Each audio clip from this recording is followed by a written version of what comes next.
about to start. We about to start. Put that smoke away. Okay, bro, I'm gonna put it away. Damn. Hold on. Hey, it's showtime. It's showtime. Man, y'all better get hyped.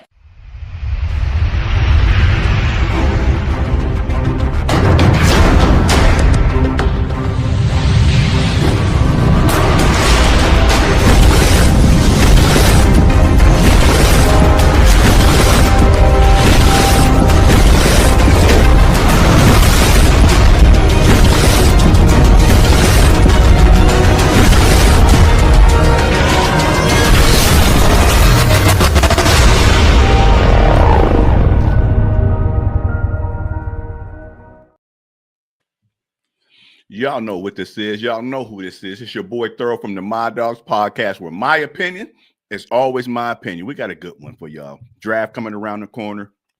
So we want to hear y'all thoughts, y'all comments and everything. Hit that like button, hit that subscribe button, and let's go. I got my man, Mr. Deacon, in the building. Deek, what's going on? Ain't nothing to it but to do it, player. Let's get it. I got the coach. Our very own coach in the building. Coach, what's going on? Man, spring break, and I'm excited because these guys, the boys of summer, that means it's about to get warm in a minute. So let's celebrate opening day. I think tonight or tomorrow. They get back at it. I'm a big baseball guy, so. Oh, are you big? Okay. What you think about the name change? I'm always gonna have that love for the Indians, but it is what it is. Okay. Give me a winner. I don't care what you call it. Okay. But being in Cleveland, we might have asked about this, but have you ever heard of the Guardian and knew that Guardian statue was down there? Both of y'all? No, I paid attention to it. Going over the bridge, I always thought it was something different. But what I didn't know was that there was another team in town called the Guardians as well. Oh, that's what I didn't know. That there's actually what do you call that, roller derby or whatever? One of those. Okay. They had the name Guardians. The Guardians had to like work something out or pay them off in order to use the name. Mm-hmm.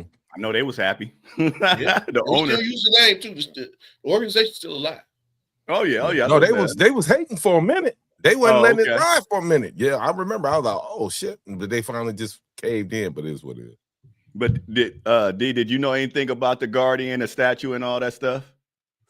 Yeah. That's what I'm saying. I seen it down there, and it was, when they was doing the name thing, it didn't go as smooth at first, and then they just managed whatever they did, they smoothed it out. So ain't big, hey man. Okay. I don't care for the Dolans like that, man. I really don't.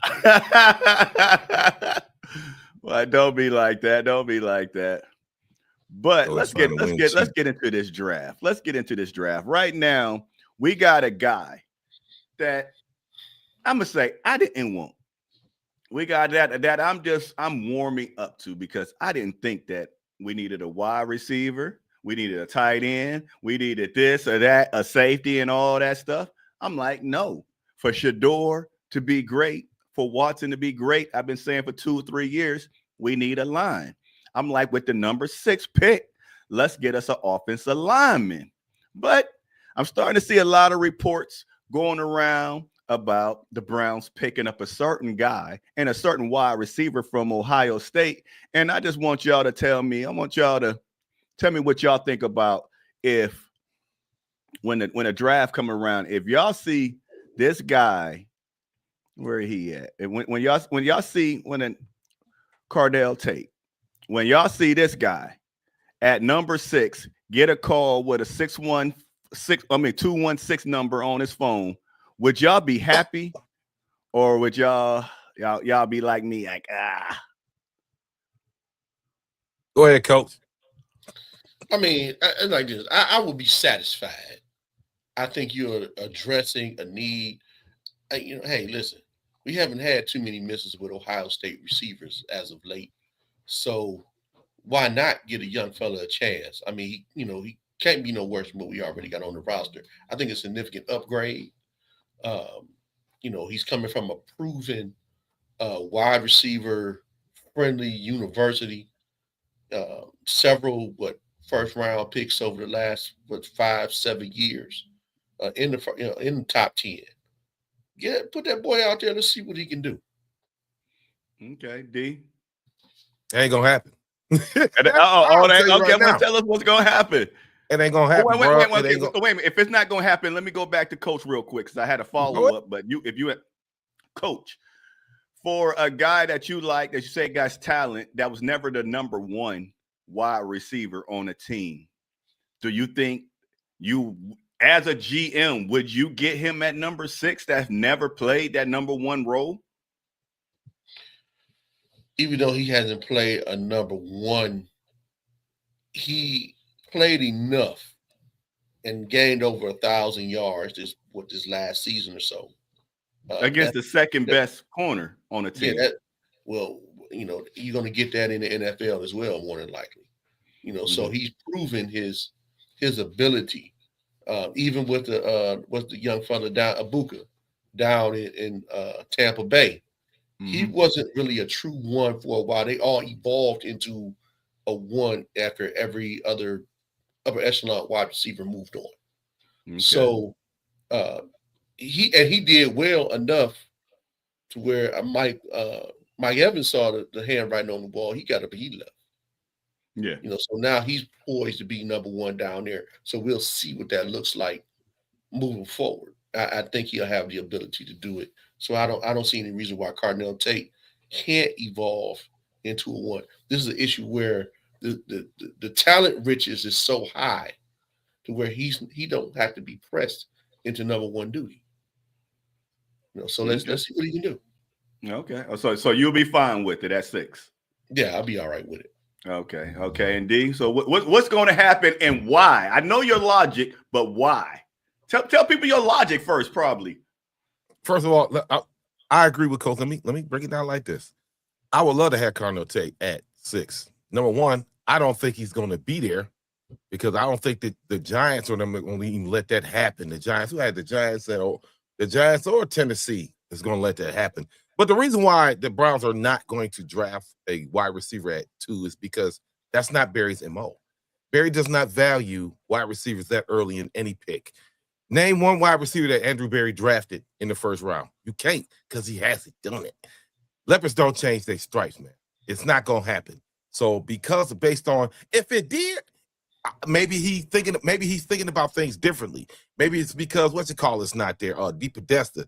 Yeah, I'm being negative, Jordan. I ain't worried about you, man. But anyway, but I'm just telling you the history of what this guy does. This guy's still in the building, and we know how he does when it comes to draft picks. He does not value wide receivers in the first round. He doesn't, and so they're going to look at it. I don't even think they really press right now for alignment. So at 6, I see somebody defensively coming in. I was riding with, like I said, with your boy, with Caleb Downs. I'm still going to ride with that. I see possibly Downs coming here at number 6.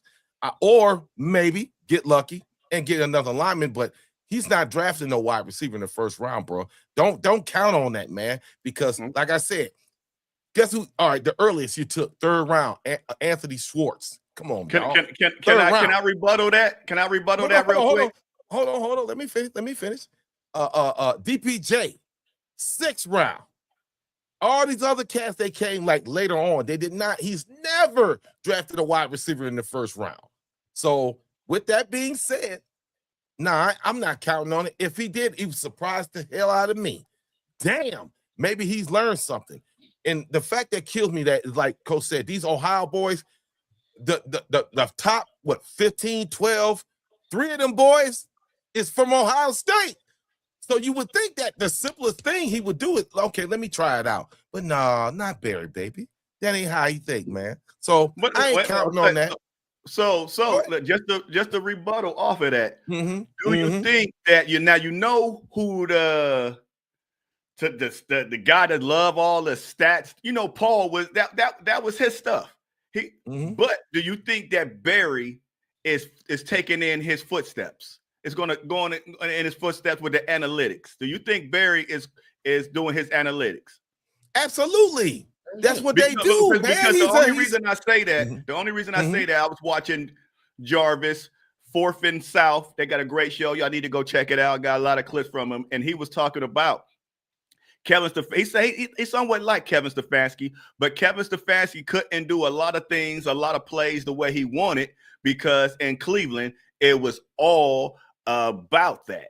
And now with him going, and so coaches and everybody is about analytics. So when you stating that Andrew Berry doesn't get a quarterback in the first round or something like that, could have been Paul and his analytics that says no, we do not. You do not get some. You can get value in the third on, and maybe that could be the reason why you haven't seen a wide receiver at first round or so. But this year could change because the analytics guy is gone.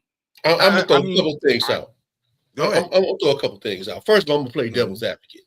We can say in a lot of those different drafts, there were so many needs that you would have a hard time on whether you were going to take a receiver, a lineman, whatever the case may be.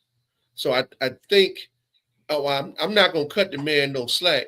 There's been so many needs and problems on these various teams, even especially under his regime, that there's just no way you could fill them all. Now we've had some wide receiver from fairly wide receiver rich drafts, and then we've had some ones that's been kind of duds. So I don't want to put that all on him like that. But I want to kind of get back to this analytics thing, because I think we all look at it in a very strange way. I think, first of all, all teams use it. All teams use it. I think the baseball model that Podesta comes from, I think we're looking at it for more than what it, he could not turn that baseball model into the football model. Mm-hmm. And that has been the biggest failure as far as the analytics. There's nothing wrong with analytics. All teams have always used analytics. The 49ers were on the cusp of analytics back in the 80s. And when Bill Walsh talked about it, he said that he got it from Paul Brown. Mm-hmm. So it has some historical reaches here. But they had football background, not a baseball. I don't even know if he knew about NFL. I just think that they tried to plug in that formula, because in baseball it's so much different, and there's so many different moving parts and players, and they have a real minor league to where they can, Moneyball was where he comes from, and that's all analytics driven, and it's all about cultivating your draft pick and growing it, versus in the NFL, we're looking at a ready now product. There's no time for development.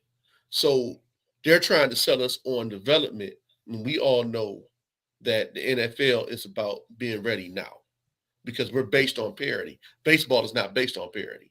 NBA is not based on parity. Football is, just because of how everything is designed. So we need to be asking, has the model changed? Yeah. If the model has changed, we'll see in this draft if the model changed. I think the model kind of changed last year, quite honestly. Oh, it changed. That's why we had a great draft. Right. So D can do all that what he want. We had the best draft that the Cleveland Browns have ever had in history. Yeah, 6 years. 6 years you had that dude. I want to see if the model has truly changed, and or if they've tweaked it enough to where now it finally works. Now that person is not here anymore. With you being a coach, D, did you have something to say? I'm not to cut you off. I know you was going to say something. Yeah. But you know what? Coach is right. I just don't see no leopard changing the spots, because Barry likes the analytics too. Kevin Stefanski was an analytical guy. These Yale, that's why they got these Ivy League guys. They think they too smart, too good for their britches. I just don't see, Barry changing it that much. I really don't. But like I said, I hope I'm wrong. I hope 6 come up and we do take Carnell Tate. I would love that. But like I said, based on his history, with his analytics, he doesn't do that. That's all I'm saying. So I'm not looking forward to it. At 6, I'm going to be disappointed. But I do see one trade. I do see one reason. I see one trade the Browns could make. One team that might want to move up to 6. If something didn't happen between the top 3 and the Browns could come back, the Browns could come back and then have 3 first-round picks, and that would be Miami. Now, Miami does need a quarterback. So my scenario, real quick before we move on, is if Ty Simpson is still there, if Ty Simpson makes it past LA, the Raiders, the Jets, and the Cardinals, I could see Miami getting kind of, okay, Miami needs a quarterback. All the rest of those guys within that first 12 and whatnot, they pretty set. So I could see the Browns making a trade with Miami, and then Miami moving to 6 and coming to get Ty. And then Barry likes to trade back too. He's done this, all these spots, all these leopards. I see that same stuff. So until he proves to me, like Coach said, he's changing the model, we ain't drafting no wide receiver at 6. That's just me, man. I'll back at you, boy. Okay, Coach, with you being a coach, tell me, before we move on to the next one, we're going to talk, since we on analytics, tell me, do you like Coach Prime, Deion Sanders analytics? Deion said a while back, and it went viral, that his analytics is, I don't know if it was a certain position or what, but he wanted his kids to come from a single parent home. He didn't want no daddies in the house. He wanted single mothers, because all those kids gonna have some type of grit to them. They gonna be hungry. But if you got 2 parents, you're gonna be a soft kid, and them 2-parent households don't make a good NFL player. What do you think? What do you think about Deion Sanders? We screwed then. We screwed his analytics. I'm not buying that analytics at all. No offense to my man Prime, but give me a 2-parent, well-rounded kid that's relatively issue free. Not saying that he don't have any, but I coach a lot of kids who already have come from single parent households, and a lot of our single parent households do well. But there's something about having that second parent and having that village that can help mold and push that child even further. What these guys, and I've heard Prime is not the only person who said this. I've heard other coaches say similar, because they want to be daddy. They want to make a football machine, not a man, not a well-rounded person. It's going to be all about football and how they can maintain their position in college football by bringing in these guys and shepherding them in the way which they want them. They know if there's a daddy in the midst, they can't talk to the son any old kind of way. Yeah. There's parameters now when you have 2-parent household, so these guys, questionable ethics and morals. Yeah, he just said the one household, the son is going. His goal is to get his mama out the hood. 2-parent household, they living good. He ain't got no. He ain't got no drive. True. That's not necessarily true. Yeah, no, it's not true. Right, it's not true. It's ridiculous. Yeah. Mm-hmm. But I just wanted to, since we were talking about analytics, I just wanted to see what y'all thought about that analytic. Some things that black people say, Lord have mercy. Some things that Deion Sanders says. But on to the next one. That's a new head coach, and there's some rough comments going around about our new head coach, Todd Monken. I'm gonna play this clip, and y'all tell me what y'all think about this. Todd Monken's not going to be the head coach when they open the stadium in Brook Park. I'm convinced of that. I don't see him being here. Really? I don't see Todd Monken being the head coach when they open that. Boy, I was stadium. calling you Mr. Positive. All of a sudden, I don't know if that's Mr. Positive. That's 3 years from now, Daryl. I don't think he gets to a 4th season. Why not? I just think that his job right now is to put this thing back together. And if he does win, then yes. But I'm not convinced that they're going to win at the level that will prompt them to stay the course. They thought they should have won 7 or 8 games this past year while scoring less than 17 points a game. Think about that for a second. They couldn't score 17 points per game, and they thought that they were a 7 or 8 win team. Well, they won 5. I know, but they should have beat Tennessee, and they should have beat the Jets. Right. You lost to 2 winless teams at the time, right? You let Carson Wentz walk you down the field in London, okay, in the final couple minutes of that game, and blew that one. So now, I disagree with their premise. I think they're a 5-win team, and they're miles away. But they feel, hey, should have won 7, 8 games last season. So I kind of feel like that is the bar for Todd Monken this year. Go win those games this year that Kevin couldn't last year. That's the step forward. And then what's the next step after that? And then the next step after that would be next year, okay, get beyond 7, 8 games. You got to win 9, maybe 10. Okay, it really didn't make no sense, but D, I'm gonna let you go first. I'm like, first, I got a lot of respect for Daryl Ryder. I do, man. I'm like, Daryl, get your jaw fixed, man. I was trying not to say nothing. You know what I'm saying? I'm going ham, though. I'm gonna keep it 100. I listen. I'm just gonna say, man, I listen to 92.3 The Fan every day, man. And Nick Wilson and Daryl Ryder and Jason Lloyd, man, y'all driving me crazy with the ridiculousness, man. But I'm not gonna blame it completely because they got a producer, man. So we get on here and we keep it 100. Yes, can't nobody come in here and influence me to talk about the same crap every goddamn day. So Daryl's logic is a little flawed because it seems like his answer was not well thought out. He just spit it out there like that, man. I get where he's coming from, you know, but if Monken win 8 games, you got to stay the course, man. You got to keep rolling. You know what I'm saying? You know, that's the reason why you got rid of Kevin. So I do think Monken will be around. I do think he would be around. You know what I'm saying? We fired another coach. Nah, we got to let it ride for a minute, man. I hope Monken come out there and show out. I really do.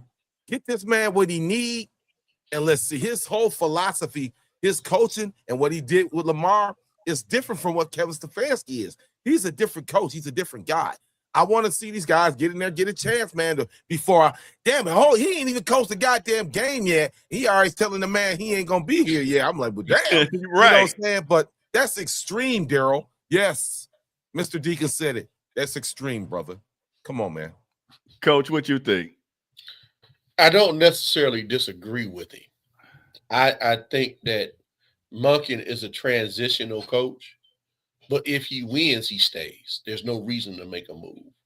But I just think that going into the new stadium, they want a new shiny toy. They want that Sean McVay type, that coach they would consider that would be putting them over the top and put them in Super Bowl contention. So, but like I said, if he wins, there's no reason. We got 2 years to really take a look because if he's out, they will probably, if they had to fire him, he'd be fired mid-season in that 3rd year. You know, so I mean, we'll see. Like I said, his logic made no sense. He somewhat stated the obvious. He said 2 different things. He said he won't be at the new stadium. Then he backtracked and said unless he wins. Isn't that obvious? If you don't win in 3 years, yes, you're not going to be at the stadium. And if you win, of course you're going to be at the stadium. I just don't think the point was clear. Yeah. So like if like kind of what D said, if they go 8-8 for 2 years, okay, we're going to look at it and say, okay, 1 year's progress, 2 is holding steady. Yeah. Where do we go year 3? Now, if the house of cards fall in, or we get another 8-8, is that satisfactory enough to keep him? All depends on what the 8-8 look like and who's the quarterback at the 8-8. Well, 8-8, 8-9 or 9-8 because now. Yeah. So but that's not progress. I don't give a damn what who they play. Okay. That's not progress. Question. With 3 years ago, we lost, I'm going to say 3 games at the leg of K York. Okay. Is that Kevin Stefanski, Andrew Berry, or to Kevin Stefanski? He got. I know he got it. The head coach gonna always have to eat them L's, but that's 3 wins off the leg of the kicker. He ain't got nothing to do with that. So that's why I said it all depends on how that 8-9 look. I'm gonna say this. Shit rolled downhill, except for with Andrew Berry. Okay? when we on the field, and this is just from a coach perspective. Yeah. If you lose the game, they don't give a damn about that kicker. Yeah, they might fire his ass the next week. But how do we even get in a position where he had to try to make a game-winning kick? What was wrong with our game plan? What happened during that game to where the outcome rested on this dude's foot? So it is on the coach. No matter how much we want to accept that or not, it's always going to be on the coach, because at the end of the day, he's the one who made the decisions, or his people made the decisions that put us in that position to where a loss is possible. Okay. Like I said, to me, it all depends. Like, we could be 8-9, and in 2-3 years, we could have a new quarterback, and we 8-9 because of a new quarterback. So that's why I said it all depends on why we're 8-9 and not just the record. We're not accepting that no more. We're not accepting that because, go ahead. Because these rookie quarterbacks, they plug and play now. They're not. Yeah, what about that's the rookie quarterback stat? 8-9. Like Shador played this year, Shador played next year, and we'd be like, Shador ain't it. And in that third year, we got a rookie, and he take us 8-9. That gets the coach fired? Yeah. Y'all silly. Yeah. Y'all silly. Bro, I ain't messing with y'all. Bro, we barely won 8 games in 2 years, and now you talking about going 8-8 and then getting rid of the. Oh man, that ain't. Man, bro, we in a bad way, bro. If we doing that right now, man, come on, man. This premature stuff is crazy. Yeah, I don't want to think about it that way, but I just know progress is you see victories go up and you're in contention. You don't stay the course, or you're at the same level that you was 2 years ago. You don't do that. You got to show progress. Yes.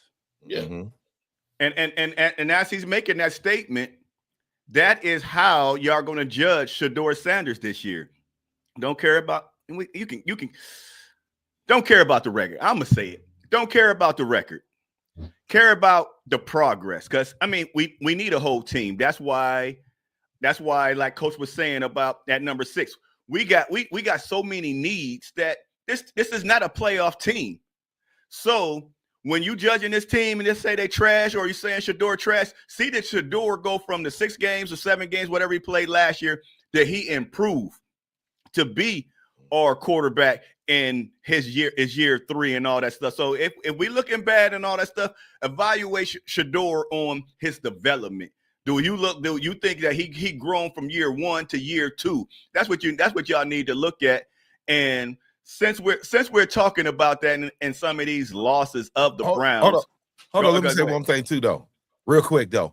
It's been teams who turn it around in a year. It's been teams who've done it. But we got to see what's up with that first, man. So, man. We got to get a quarterback until they turn it around, because they get a quarterback. We don't know what our quarterback is until we get a quarterback. The Cleveland Browns, but we got 2 teams already that they get a boy a chance, man. It's his 2nd year. Drake May got 2 years. Oh boy, what's it called? He got 2 years. I want to see, like you said, let's see what he's doing in year 2. Yes, and do his thing. And don't forget, man, Watson's still here, dog. Yes, sir. Yes, sir. Yes, sir. I'm development plus results. Okay. Now I'm all for development. Let's see how he's grown and all the rest of that. But what is the end result? What is the one thing that we ultimately care about? I can be in development mode forever, but am I going to win the game? Am I going to win the game? And that's really the problem here. What are we going to accept as fans?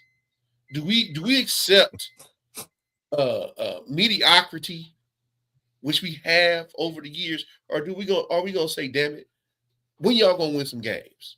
Yeah. And I really don't want to hear that's about what D say all the time. He pissed. You get dudes, you get the right coach. Yeah, right. Think about the greatest show on turf back in the day. Kurt Warner. Trent Green wasn't all that, but he was good enough to plug in and play that position. He got himself hurt. Kurt Warner come in. They didn't even know who the hell Kurt Warner is. Yeah. Kurt Warner came in, took him to the Super Bowl, kept the job for a while. But that's coaching. That's coaching. Yes. So that's the thing that needs to change. Yes. If the coaching and the culture is right, damn the development's going to come because the culture is going to dictate that. Yes. And that's what we need, a culture like that and a team like that where you can, like how you said, Kurt Warner went down. Guess what? They put somebody else in there and made him a star. Guess what?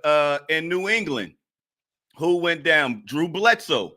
He went down. 6th round pick, 7th round, whatever. Peyton Manning came in and he became a star. So when you got a great got a great organization, got a great ran team, sometimes you can plug and play. I could even go back because I'm old school. I can go back to the 49ers. 49ers, Joe Montana went down. They got Steve Bono. Steve Bono went somewhere and got a 1-year contract and realized he was a bum. But guess what? He fed that system. Then after Steve Bono with Steve Young, and man, if you got a good team, you can build you a quarterback. And I'm not even. You mean Brady, man? You said Peyton Manning. Oh, I said Peyton Manning. Oh, my bad. I was rolling. You don't even have to have. You just have to have somebody serviceable back there. Yeah, that's number one. And so they ain't even got to be able to be all that serviceable. Honestly, you just need to be able to hand the ball off and to dink the ball off every now and then.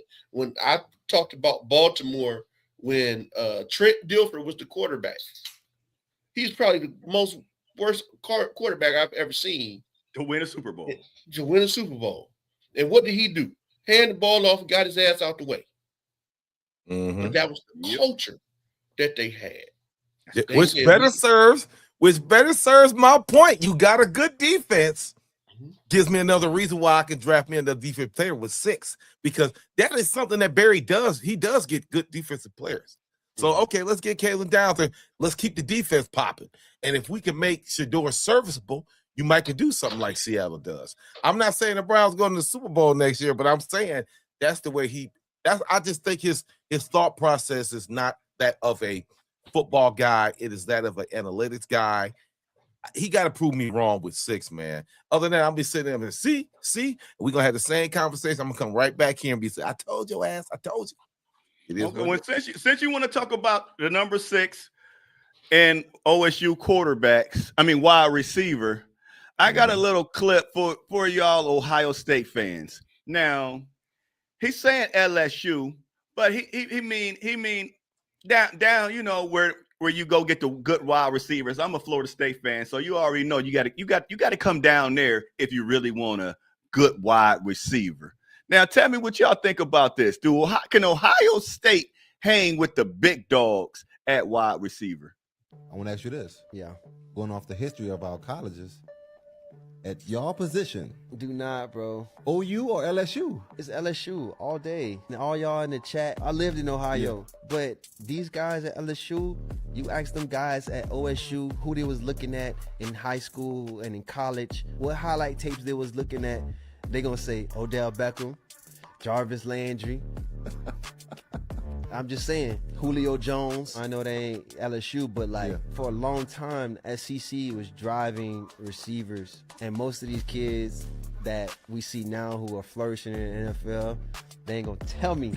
They ain't gonna tell me that they wasn't watching all of these SEC receivers growing up, do their thing growing up.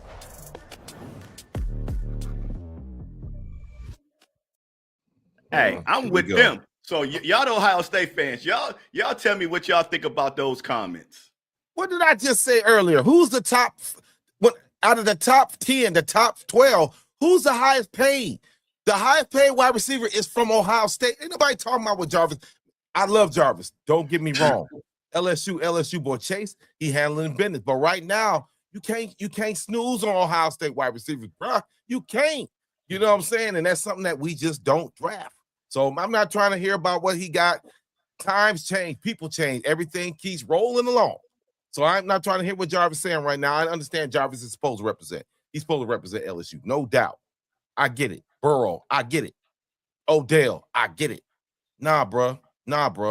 Different era, man. It's them OSU boys running it right now in the NFL at wide receiver.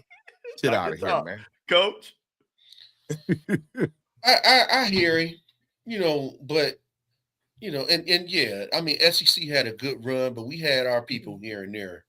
Even back then, that was out there. It's right now. It's really about Ohio State, and everybody else kind of come in second. I'm not even going to talk about what it was like in the 90s or the early 2000s.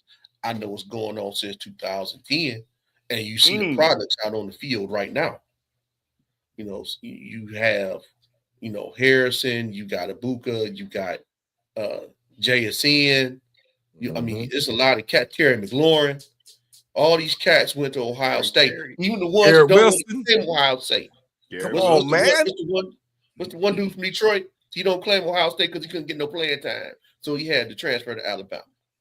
Jameson Williams. Jameson Williams started at Ohio State. Couldn't get on the field and had to go to Alabama to make a name for himself. So that tells you what type of talent that's coming out there. Ain't nobody trying to hear what Jarvis talking about. Yeah, hey, man. Okay. Well, now we're done with that. We're going to move on to another part of the show. This right here is, what would you do? Now, us as being podcasters, and if we were having an interview with Lamar Odom and he said this, how would you react? And what would your comments be? He come to me in dreams too, when I was on the Big Brother house. Right. I was there for 26 days. He came to me like in 4 dreams. The last dream, it was really, real vivid. And it was really, he said something to me I'm never gonna ever forget. Like, we were having a shooting contest, and Kobe was so good at shooting the ball because he can step into the ball with either foot, left or right. We get to the top of the key, and my feet are not right, and it's a little deeper. We get to the 3-point line, right wing, and he looked back at me. He said, "Hello." The afterlife ain't what people make it up to be. I was like, "Oh, shit." I woke up. I didn't know how to take that. Like, he misses girls. His mission is not done yet.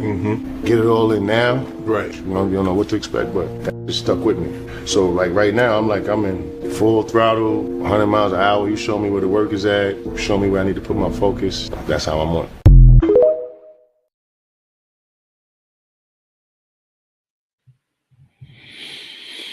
How do y'all respond? How do y'all respond to the afterlife isn't what it's cracked up to be? Hey, crack is bad, man. You know what I'm saying? It's Rick James. You know what I'm just saying, man? Like Lamar, man. I kind of understand. You have these weird dreams. Your mind is racing 100 miles an hour, depending on whatever kind of stress you're going through. And I kind of understand what he was saying, man. Him and Kobe had a great relationship, man. They won a title. You know what I'm saying? So I kind of get what he said, but the shit just kind of sounds. He's a weirdo, man. He sounds like a weirdo, man. You know what I'm saying? And when these weirdos get to talking, I'll be like, what?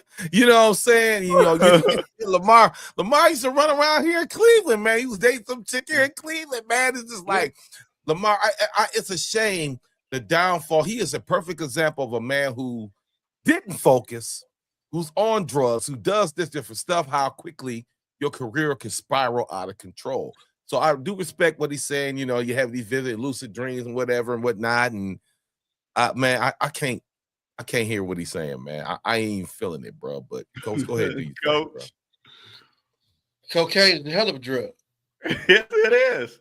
Yes, it is. I mean, it is what it is. I mean, I don't know what the boy talking about. I mean, everybody had dreams. Mm-hmm.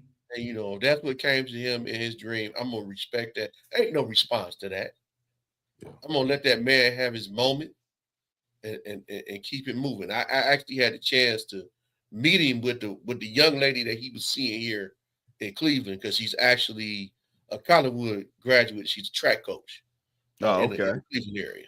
and he was kicking it with her for a minute. You know, so he came up to the field one day while we was practicing, and they were practicing running on the track or whatever. And it seemed like he was a cool dude, but it is what it is. Let that man have his moment. That's how he feel. He can find out about the afterlife when it comes for him. When it's his turn. And he keep acting like he trying to rush to get there. Right. But okay. Now this is we also married guys. Now going into the marriage, we're gonna shift from we're gonna shift from like D said, we keep it real. We're gonna shift from one cokehead to a team that had a history of cokeheads. So now we're going from one to the Dallas Cowboys, and we're gonna talk about Dak Prescott. We also married men, and if we had money like Dak Prescott, wait a minute. If we had money like Dak Prescott, and Dak Prescott was scheduled to get married to his fiance, but his fiance didn't want to sign a prenup. And Dak Prescott said, well, we ain't getting married. The marriage is off. How do y'all feel about that? I mean, should he just back down or say, let's work it out, or we just push it back? But he just canceled the whole thing. How do y'all feel about him, and how do y'all feel about her? He talked to Spree. That's what it is. That's what it is. He talked to Spreewell. Oh, he talked to Spreewell? He did the same thing. Okay. Because Spreewell told this girl what it was before they even got close. And she kept planning, talking about I'm gonna sign it. Then the day comes, she still ain't signed. But she thought they was gonna go down there and do it anyway. Now I don't know what happened with Dak, but that man is probably protecting his paper. And he has a lot invested. And if this lady, if she gonna be there for the long haul, she gonna get the cash anyway. But if something jump off, that man done sacrifice his body, his time, everything. And this thing blow up in a year or two, I'm gonna have all types of feelings about that. Yes. So I don't blame him. I think when you at the end of your career, you might not get another contract. I need every dime. I need all my coins. Now, if I ain't got nothing, and she ain't got nothing, that's different. Ain't no point signing nothing. But that man got millions of dollars. I can't do that. D. Mm-hmm. Oh man, hey Dak, that's the first great thing you did in a long time, brother. Besides choking in the playoffs. You know what I'm saying? I can't be mad at man, dude. I think it was Spree was another. I can't think of old boy's name, and now he with the other girl, the Jamaican chick. He did the same thing too. Another big ball player, and she didn't want to sign it. These guys, this is 2026, man. You got to. They take people to the man. When I say they taking brothers to the woodshed about this paper, man, and giving these broads these. Oops, see, I don't want to get on him, ladies.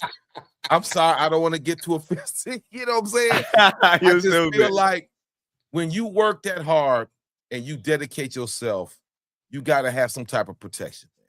Love is just not love no more, man. It's not. In the courts, they feed on these. They want us to get paid and get broke up. It's fees, man. That's part of the hustle. Oh, this dude worth $100 million. Now you need to divide up my shit. Now you get the courts get they cut, and every time you make a payment, the courts get they cut. Oh, absolutely. If I was, bruh, I swear for God, don't never get married in California.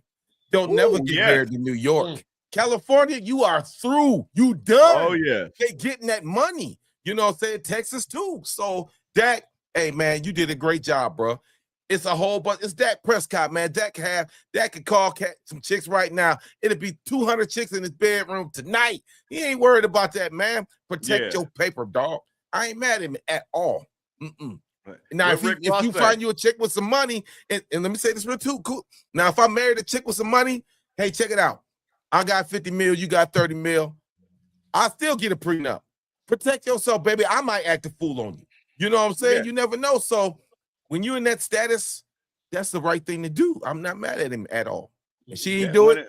One person that should have listened was Travis Hunter, but who knows? He might have one. Who knows? He should have never. No, I can't even say that. I won't say that. But like Rick Ross said it the best. You wasn't with me shooting in the gym, but they want all the paper, man. That's just crazy how she showed her hand. To me, she showed her hand. I love you, boo. I would never leave you. I never leave you. Okay. If you'll never leave me and you love me, when just sign this piece of paper, you said we're gonna be together forever. Nah, can't do that. You ain't leaving me with nothing. Oh, come on, man. Come on. Hey, put Mr. $500 dinner. Put his comment up. Mr. $500 dinner for a lady. Put the comment up talking about, thank God I ain't married yet. You already know what you gonna do. She getting $500 dinners. Yeah. Oh man, y'all silly. But now we're at the end of the show. Now I got a little twist to our fly or not. I got a little twist for y'all. And this is a Cleveland Browns edition of Fly or Not.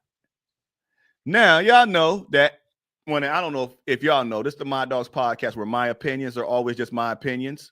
I hate the Cleveland Browns uniforms. So we're going to start off with the Cleveland Browns uniforms. This is all the Cleveland Browns color rush uniforms. What do y'all think about this color rush? Basic.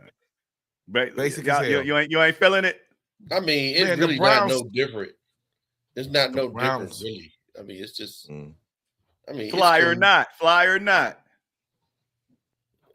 Not. I mean, can we just keep it real? It's fly. I don't care what you put up here. There is no Cleveland Brown jersey uniform combination that is gonna be fly. There's nothing that you can put up there. I like it. I think it's fly. I hate our regular uniforms, but these are the color rush. I like all of our color rushes. This is fly. I mean, it's cool. It's a good change of pace. But if you remember, all it is, it's just the helmet that's really different. The striping, I mean, we've seen this.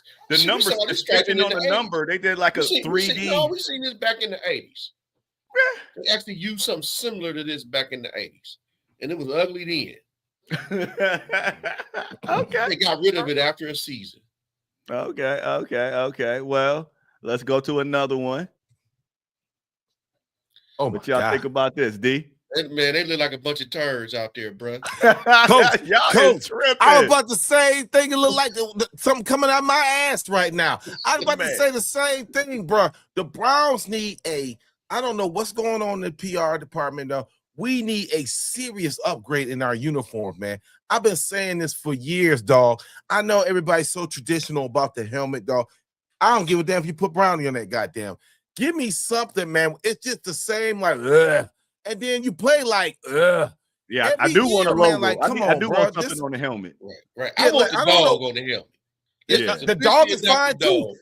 Yeah, put the dog on. Put some creativity. CLE. It could be anything. Something, but not this shit. Oh my God, bro.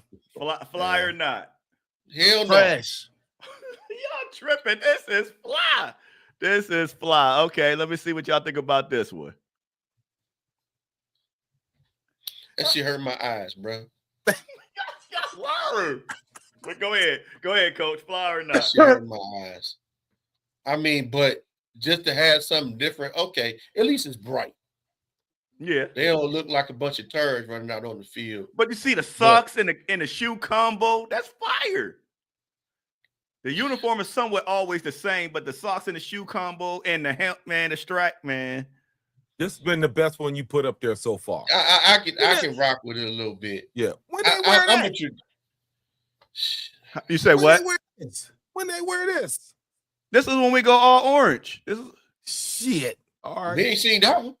Maybe that's seen that. Oh, when this is old. This is probably maybe 2 or 3 years ago. Concept art. Concept. Yeah, it's concept. Yeah, it's yeah. No, it ain't. This was one of our uniforms. I ain't never seen that. I ain't never seen that, bro. At all.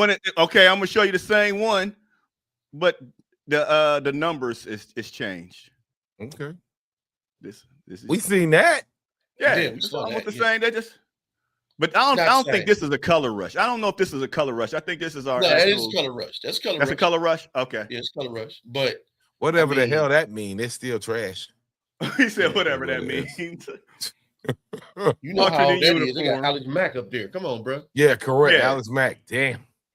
And that's how far the orange go back. But so okay. I mean, they always play with the orange, but I mean, it's like I said, there's not a combination that you can put up there that's gonna convince me of nothing. But he didn't sell it with the socks. The socks was throwing it off. That's why I was telling you about the other one in the socks. That's swag. That's swag. That ain't no swag. Ain't no swag. TP had the Berea and let them know. Had the Berea, let them know, man. We gotta change it up. Like they care. But okay, fly or not? Nah, bro. Nope. Yeah, that's whack. That's whack. Okay. And the last thing before we get out of here is one question. When we move to Brook Park, would y'all be opposed to the Cleveland Browns changing their name and their uniforms, or just one or the other? Change the uniform, but not the name. Okay, I'm just asking.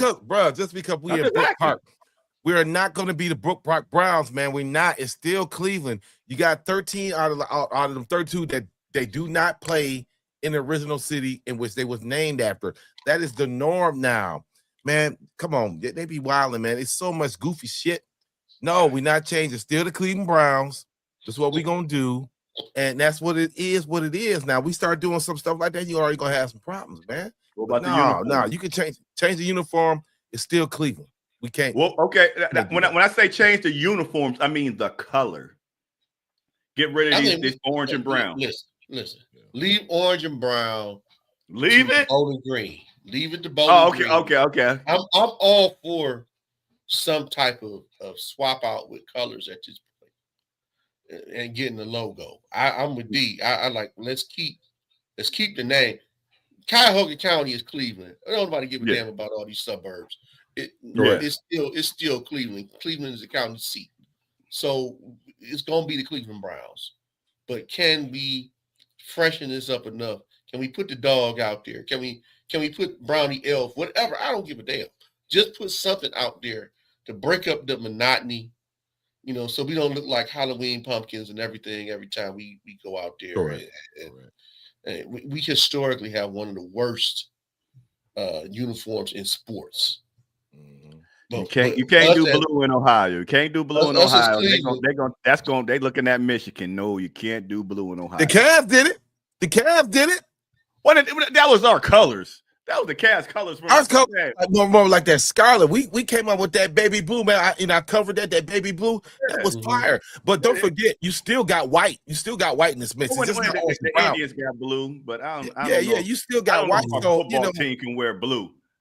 Yeah, somebody to come out with something different. I'm cool with that. We know what traditionally what the colors is. Give me something. I'm like, yo, man, that's fire. Give me something that is eye-catching and give me some wins, some dubs. Yeah, they look great if they win. I don't give a damn what they win. Everything will look good if you win. They can wear pink. Man, I might sell my season tickets, man. I might go ahead and just go and be like the rest of them. But hey, if y'all made it this far in the video, put in the comments, would y'all mind if the Cleveland Browns change their uniforms or just change their colors? Or do y'all want the Cleveland Browns to change their colors? Tell us what y'all think about it, because I've been saying this for over 20 years. I'm tired of having the worst and the ugliest uniforms in the NFL. I'm tired of it. There's so many bad stats that the Cleveland Browns own that I'm trying to get rid of half of this stuff. I don't like this dog, but hey, I support my team. I don't care for the elf, but hey, the C is fire. But these colors, this is black, so this is fly. But the brown, man, it's just. But hey, or they can just lease mine. They can lease mine, and we can put that on the helmet. It is what it is. But I think we need something on the helmet, and I think we need a color change, or just something on the helmet, and I will be fine. What y'all think? I agree with you. Yeah. I mean, I can actually rock with the white helmet if you put the dog on there. Yeah. I think that was kind of stand out a little bit. That'd be fire. But how do we, we just got to figure out how to incorporate it. I can't even picture what another team, what they would look like without orange and brown. I mean, it's so ingrained in us. Mm-hmm. It's gonna take a lot. We got our team purists. Oh, we can't do anything without orange and brown. What the hell we can? Tennessee gonna look like the Oilers again. There's opportunities out here. We can do this. But the Browns, as long as as long as they ain't like that Keystone Cop shit the Steelers wear, man. That shit is horrible, bro. I'm like, who approved that? Who approved? What I would like to see, what I'd like to see is the Browns go back to white at home. You can't wear. Can you wear white? You can't. You can wear whatever you want to wear. It's up to the team. No, the Browns traditionally used to wear white at home. What? No, one of them. Okay, do you wear your light colors at home and dark colors on the road?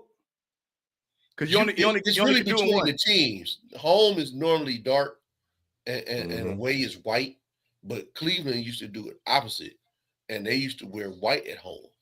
No, okay, I ain't thinking that. I ain't. If you go back and look at the old films, you'll see that was one of the things that they did. They wore white at home. Especially with the dog pound, with AG and Felix and Hanford, they wore white a lot. In Minifield, they wore white a lot. Yeah. Okay. Yeah. Any final words, guys? Don't get mad about when you get that defensive player or somebody at 2 Cleveland. Caleb down. Caleb. Tate ain't coming here, baby. I'm sorry. I am gonna say something really good about the Browns, and I'm involved with where we're doing. They're sponsoring girls flag football, and so I want to give a big shout out to them because they're sponsoring us. It's a lot of young ladies at the high school level playing flag football. We played our first 2 flag football games last Friday. We split. They're going to open up the stadium for us this coming up Friday, and we're going to let the girls play down at the stadium in a flag football game. So I think that's pretty cool. And so as much as we talking about the colors and some of the other decision making, this is obviously a right decision that they're making. So I'm gonna give big ups to the Browns on this. That's fire, Brown. That's fire because D love talking bad on y'all. He said y'all don't do nothing for the veterans. Y'all better quit talking like y'all doing for the veterans, and he never see y'all at his job. So hey, he said I'm there Monday through Friday, and I ain't seen y'all one day. Y'all be capping. I'm working. Y'all be capping I'm working on that. I'm working on we working on something like that. We with the Veterans Commission and the VA itself, and do a little something for I would love to see the Browns need to come around. We got a big mural and it's got a big football flag down there. It's 2 Brown signatures on it. I've been there 8 years. 2 signatures. Come on now. But we get to the stadium. Give a big shout out to our veterans. Like, what the? I ain't seen no shout out. I ain't seen it. So we're going to work on that. Oh, yeah. We coming for you. Okay. Well, if y'all want to see me and the My Dogs podcast at draft day, the Browns are opening up. They're having tickets down in Cleveland. They're going to open up a spot where they're going to have some alumni and other people there so you can get some autographs and do all that stuff, which I'm going to be at because I'm not going to Pittsburgh. I'm going to Cleveland. I'm going home. I'm going home to watch the Cleveland Browns blow. It's like, nah, we're going to trade the number 1 pick. Y'all heard it from here. Y'all heard it from me right now. We're moving from 10. We're moving from 6 to 12 or somewhere back there. We're going to move from that 10 to the 15th spot. So I say 11. I say 11 with 11? Miami. I say 11 with Miami. If they trade back, it's going to be with Miami. So they're 11. Okay, yeah. I see us doing that because Barry, which he said that Barry don't do these moves. Barry's analytics, Barry loves stockpiling picks. He a stockpile some picks, boy. So and don't do shit with them. So if y'all want to see Barry trade the number 1 pick with me, I will be in Cleveland. The tickets go on sale, I think April 6th or something like that. But I'm a season ticket holder, so I get to go at. I think brother, I sit right next to you. Why would I be there? What kind of shit is that? What you mean? I gotta sit next to your ass the whole goddamn season. Yeah. Darn right. Like, Standing up. But y'all know who this is. Y'all know what this was. This was the My Dogs podcast, where our opinions are always our opinions. Leave y'all comments, leave y'all likes, and we will see y'all next week at 8 p.m.